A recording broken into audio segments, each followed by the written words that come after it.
ప్రభునందు ప్రియమైన వారలారా మీకు వందనములు. ఈరోజు దేవుని మాటలు యెషయా గ్రంథం 1వ అధ్యాయం 27వ వచనం.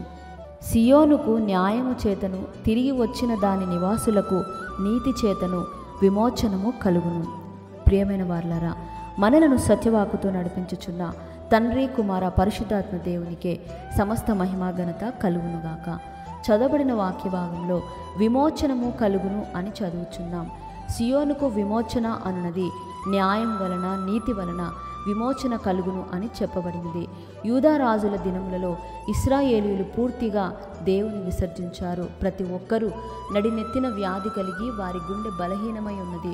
స్వస్థత కొంచెమైనను లేక, ఎక్కడ చూచినా గాయములు, దెబ్బలు, పచ్చి పుండ్లు, అవి పిండబడలేక, కట్టబడలేక, తైలముతో మెత్తన చేయబడలేక ఎంతగానో బాధపడుచున్నారు. ఇక్కడ విమోచన అన్నది వారికి కలుగుటలేదు. ఎప్పుడైతే దేవుని విసర్జించి జీవిస్తారో అప్పుడే విడుదల లేక అపవాది బంధకాలలో ఇబ్బంది పడుతూ ఉంటారు. ఎప్పుడైతే దేవుడు నిన్ను విడిపిస్తారో అప్పుడే నీవు క్షేమముగా ఉంటావు. మొదట్లో దేవుని ఎడల ప్రేమగా ఉన్న నీవు నీ స్వంత పనుల చేత సతమతమవుతున్నావు.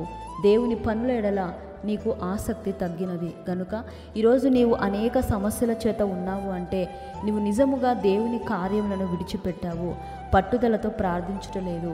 దినములు చెడ్డవి గనుక నీవు మేల్కోవాల్సిన అవసరం ఎంతైనా ఉంది. నీవు దేవుని తట్టు తిరిగిన ఎడల ఆయన తన నీతి చేత, న్యాయము చేత నిన్ను విడిపించుటకు సిద్ధముగా ఉన్నారు.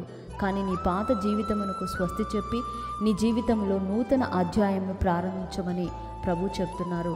గనుక నీవు మొదట ప్రభువును నమ్ముకొని ఆయన కొరకు ఎదురు చూచిన ఆ నిరీక్షణ ఇప్పుడు కూడా కలిగి ఉండమని ప్రభు చెబుతున్నారు.